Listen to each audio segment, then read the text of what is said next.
नेहा जी सहारनपुर से। राधे राधे। राधे राधे महाराज जी।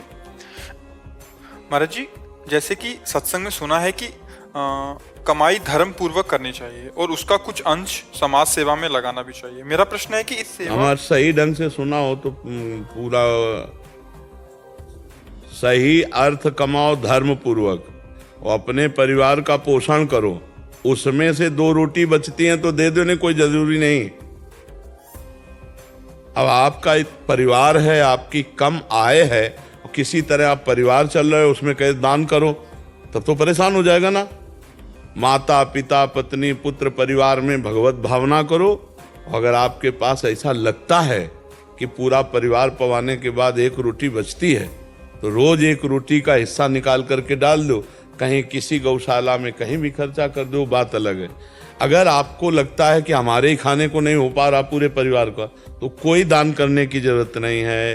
राधा राधा रटो, मेहनत से कमाओ धर्म पूर्वक, अपने बच्चों को पढ़ाओ, अपने परिवार, ये सब सेवा ही है।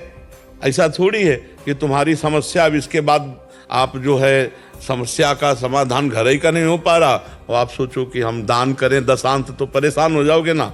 दान किसको कहा जाता है? अपनी वस्तु को दान करना। जब हमारी वस्तु है ही नहीं, भगवान का परिवार है, भगवान की वस्तु है, उन्हीं की सेवा में लग रही है। हाँ, अधिक है तो जरूर करना चाहिए। अगर आपके भोजन पाने के बाद बचती है 1 रोटी तो गऊ को पवा दो जाकर। 1 रोटी बचती है तो आप, हाँ, कभी कोई भूखा आ जाता है तो एक दिन तुम भूखे रहो, उसको पवा दो, ये बात हम कहते हैं। वो देने की बात में कहते हैं कि पाप की कमाई नहीं, धर्म की कमाई है। वो आपके पास है एक्स्ट्रा तो आप लगाओ। कोई बीमार है उसकी सेवा में लगा दो, जो गौ है उनकी सेवा में लगा दो, किसी के ऐसी जरूरत दिखाई देती लगा दो। भगवान ने तुम्हें दिया है तो उसका सदुपयोग करो। लेकिन तुम्हारे पास नहीं है तो फिर उसमें परेशान होने की जरूरत नहीं कि हमको भी दान करना चाहिए। तुम्हारी 1 रोटी ही काफी है। 4 रोटी बनाए, 4 परिवार पाए, बचा तो 1 कौरा, ऐसे कौआ और चिड़िया को डाल दिया, इतने बहुत बड़ा भंडारा हो गया। गरीब आदमी की 1 रोटी ही भंडारा है। हमारी बातों को समझो, इसमें परेशान होने की जरूरत नहीं कि हमको भी हरिद्वार जाना चाहिए और दान देना चाहिए। आज तो बहुत है, हम तो ऐसे देखें किसान आदमी कि बेचारे की केला जो होता ना अमृत जैसा, क्योंकि बाजार से खरीदना है, वही घर की रोटी दाल। अब उनसे कहो तुम कि 100 रुपया दान करो, तो उनके लिए 100 रुपया दान करने का मतलब गेहूं बेचे, लाई बेचे, चना बेचे, तब वो 100 रुपया दे। तो उस बातों को हम देखा है।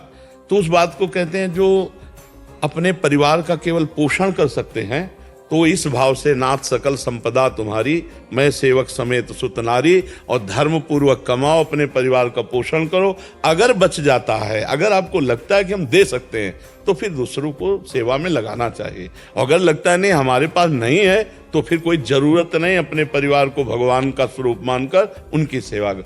अब तुम 1500 की शराब पी सकते हो, 1500 किसी बीमार की सेवा में नहीं लगा सकते, तो फिर तुम दंडनीय अपराध करते हो। फिर दंडनीय अपराध है कि तुम 1000 की शराब पी सकते हो और तुम 4 गौएं भूखे पड़ी, उनको तुम चारा नहीं दे सकते हो। लोग बीमार परेशान हैं, उनकी दवा में सहयोग कर दो। बहुत से हमारे देश में ऐसे लोग हैं जिनकी जरूरत है, औषधि की जरूरत है, वस्त्र की जरूरत है, भोजन की जरूरत है। अगर हमें भगवान ने दिया है तो हम 1-2 का भी सहयोग कर देंगे, तो हम अपने काफी सहयोग कर देंगे। तो ये बात उनके लिए है जिनके पास व्यवस्था है। जो खुद अव्यवस्थित है, उनको चाहिए अपने परिवार को पढ़ाएं लिखाएं, मेहनत करके उनको चलाएं। यही सबसे बड़ी सेवा है।